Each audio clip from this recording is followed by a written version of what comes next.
And fair plays, he's put a team out there. He dished out Ugarte to us and then upgraded. Bro. Actually, you know what, man? I actually like yesterday hit me badly, Rants, because I was like, yeah, we got fleeced, man, in terms of like the upgrade. Like, like yeah, but even the Joao Neves thing, yeah, bro. I'll be real, yeah. It's like he only looks that good, yeah, because Ugarte's shit, bro. Like when I look at Joao Neves, he just works hard, innit? Like he's nowhere good. He's just a tenacious tackler, bro. That's all he is, bro. I'll be honest, bro. Like on the ball, he ain't as good as the other two guys. He's not, bro. Like Vitinha on a he's not as good as them two other guys. He just got bare energy, bro. Like, and he just tackles, man. Like, do you know what I'm saying? Like this Brer, I can't lie, yeah. It's one of them ones. I don't even think he's better than Enzo, bro. And I don't even rate Enzo like that. Yeah, bro. At Chelsea, they're the similar kind of player. They just run, bruv. Like I don't know, man. I'm not gonna lie to you, Rants. I think he's very, very technically good. I don't. I think he's technically at the level that I think he's technically at the level that you should be, yeah, when you're playing at a top team. But I don't think he's special technically at all. I'm not saying he's special. He's just a tackler, bro. He's an ankle biter. Oh nah, that is very, very harsh. Rants, I can't lie to you. I think his game, like, don't get me wrong, like he nibbles at you, so he wins the ball back. So he's quite small, isn't it? So he's good at just getting the ball and getting it off you. Like that's what he does. But that's what he does. Like, bro, he's Ugarte. What Ugarte would be if Ugarte was just mildly technical, like just mildly. Like that's it.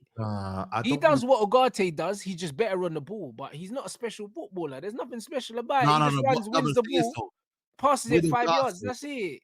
I honestly, guys, I think you're being very harsh. See why you're being very harsh?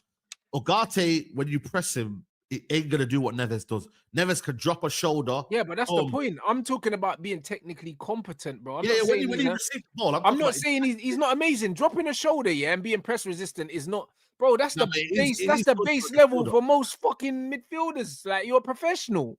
I think on the ball when people are pressing him, I see the way he just moves or glides across. He's very good on the ball at receiving the ball in tight spaces. I look at him and I'm like, yo, this guy can control games for me as well in that 6 role as well. I think for me, they complement each other, and Vitinha is a better player. We know Vitinha is a better player. No, but I think we're praising him for doing basic shit that professional. No, it's basic, bro. I don't think it is basic. It is basic. You said, drop in a shoulder. That's basic. If you're a midfielder, midfielder, you should be able to receive the ball, to do it on a high level and evade pressure. Now, to do it on a high level, do it when you're under pressure constantly. You see him, you're like, right, how's he got out of this? How's he got out of there? And then you look. No, but I don't see that though. You don't see that. I don't see that. No, how he got out of there is when Vitinha got pressed and he just scooped the ball over my man and then flicked it around the corner. Yeah, like Neves ain't doing that. Neves is gonna win the ball, pop it off, get it back energy. Maybe you might not rate him now. Maybe you'll say, what? Bro, listen, I know what kind of player he is, bro. He's an energy player that wins the ball and he's just good on the ball. No. Them kind of players, when I was growing up, those were your guys, that you looked at and you said, they're good to have in your team. But we wasn't lauding these guys like they were big money players, bro. They just ran out there. He was only what, 60-odd million? 60 million, bro. Listen. I think he was 60 million-ish. Come on, brother. Like, I'll be real, it's one of them ones where when I look at players like that, like that profile of player, that's a 40 million pound player, bro. That's it probably was. Obviously, Benfica always fleece people, innit?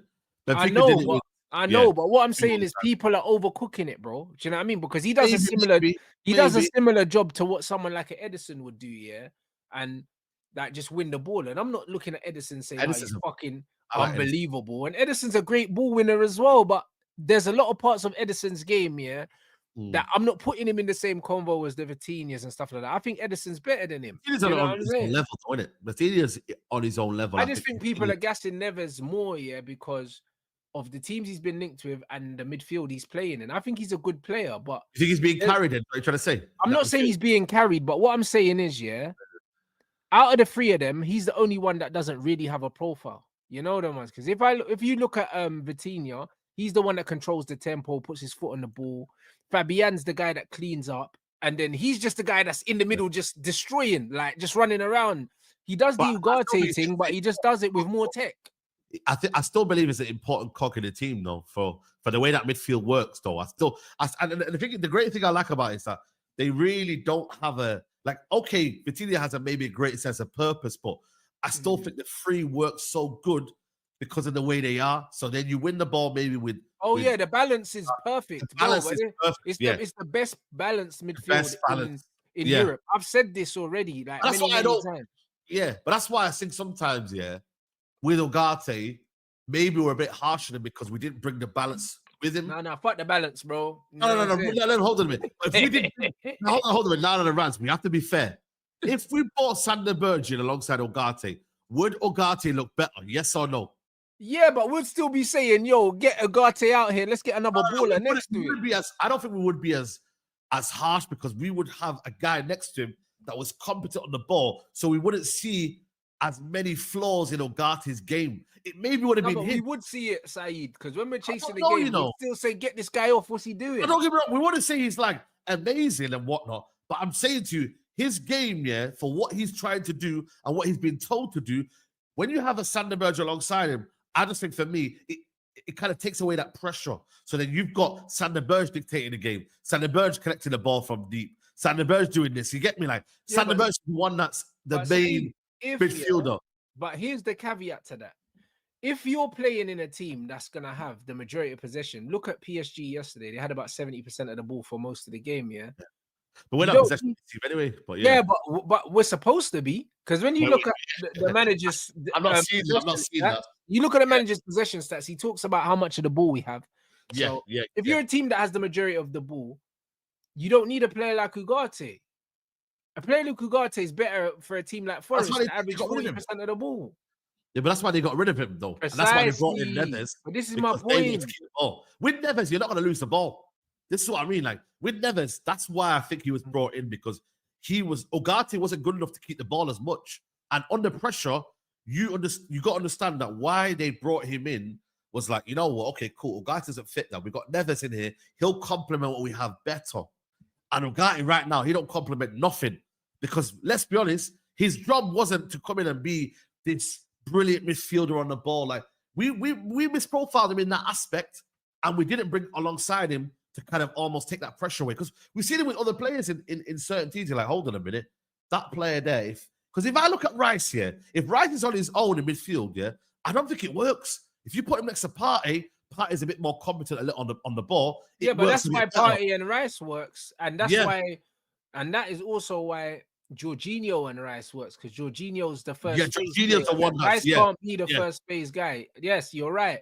However, when I look at Ugarte, that is not a profile of midfielder that is needed for a team to be cohesive. It's not needed, and this is what I'm saying, and that's this is my thing, because the difference between him and Joao Neves is that Joao Neves is technically competent enough that he becomes useful in that PSG team. If he has Ugarte's feet, then he's just a runner. Do you know what I'm saying? Neves isn't just a runner, because he can get involved in the give and go as well, and he can rotate and he can drop into the first phase if he's needed. And it doesn't take a massive level of skill to be able to do that. It just takes basic competence. The problem with Ugarte is he's not competent, bro. Like, on the ball, he's not competent. So this is what it is. And this is why I think, when I'm looking at Neves, for instance, on the ball, it's like he does a very, very similar job to like what a Fred did. Do you know what I mean? He's just got the low center of gravity and he's a bit more like tidy on the ball. But I don't look at his profile of a player being super, super rare. No, it's not rare. Super hard to find. No. It's there's loads of players like that in the game. It was an upgrade on Ugarte. That's what it was. Come on, bro. Listen, upgrade on Ugarte. Like, bro, we could, brother. There's upgrades on Ugarte in every team in the Premier League. That's what I'm saying. Do you understand what I'm saying? Though, why I'm a bit more, I'm not saying pissed off at it, but I'm like, man, it's because they gave us Ugarte for a big sum of money, let's be honest, to go get someone who's better than him and could do the job better. You're right, but we're stupid. We're stupid because I know. We're giving them the money. But we both of us and the chat, we wanted another midfield alongside Ugarte. You couldn't bring him on his own. Think, that's it, sorted now. Same when we brought Paul Pogba, thinking, Paul Pogba's going to do everything. He's an all-action midfielder. Then we slate Paul Pogba for it. Paul Pogba's never been that. Do you know what I mean? And this is the problem. Man United's profiling of players have been the worst thing that I've ever seen. Worst. And this is the problem. Do you know what I mean? This is the problem, because at the end of the day, yeah, when we look at the profile of players, like for instance, Joao Neves' profile, there's loads of athletic, box to box ish kind of midfielders that you could say could do a similar job. They're out there. Like someone said, Onana there. You look at Onana's the thing is, you know, a lot of these United fans, they say Onana's the answer. I'm telling you now, they're going to sign Onana as well. No, but Onana he needs to have a controller there as well. Do you understand what I'm saying? Exactly. But they need to understand the profile. Even Kone that we've got at Man United, yeah, he's a similar player. He plays in between the two areas. Do you know what I mean? When you look at midfielders like Romeo Lavia and stuff like that, bro. Do you know what I mean? If you can give me a fully fit Lavia, bro, I'll take a fully fit Lavia over Neves any day of the week, bro. Neves can't chat to Lavia, bro. I'll be honest. Lavia's a bad boy. Lavia's a bad boy. But this is what I'm saying. No, exactly. But like, we're not gonna pretend that like that mode of midfielder, like that plays in between, yeah, is super, super rare. Like, it's not super rare, bro. One thing that Neves has, yeah, is he's very small, innit? And he covers ground quickly. And for PSG, that's amazing. Do you know what I'm saying? Because the physicality is not that important. You stick man in a Prem team, yeah, and you're 5'6", then all of a sudden, the reason why Vitinha didn't work in the Prem is what they're saying. Was at Wolves, you know, but he's 5'7", bro, and he plays in the control room.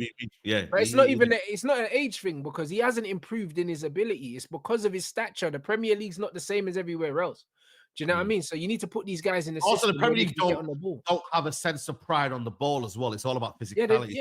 Precisely. But this is my point. So when I was breaking down the Arsenal PSG game, I said that when you look at Joao Neves, you look at Vitinha, and then you look at PSG's front three. Take them out the game, then they can't defend set pieces. You got two midfielders that are 5'7". And then you've got Varashelia, Dembele, and Doué, who are not defending. So now, Arsenal's physicality and how robust their team is, their only way to score was going to be aerially. And that's how they ended up scoring the offside goal. But that's Arsenal's only chance, bro. I said, when the ball's on the floor, when the ball's on the floor, Arsenal never stood a chance. And I seen that before the game, because they moved the ball too quick. Do you know what I'm saying? So when we look at the physicality of the team, Arsenal's only way to win was to rough them up, and they couldn't even get anywhere near the ball to rough them up. I told Joe he was closer to the ball than the Arsenal players, and he was doing that mascot yesterday. You know them ones there, bro. Yes, they used to do that, by the way. I think, bro, I thought he had more touches than Odegaard, bro. Do you know what I mean? I see my man doing the Champions League thing. Bro, you know what I mean? Hey, bro, like a 6-year-old. I was like, bro, Joe, Make-A-Wish Foundation, Joe, blood.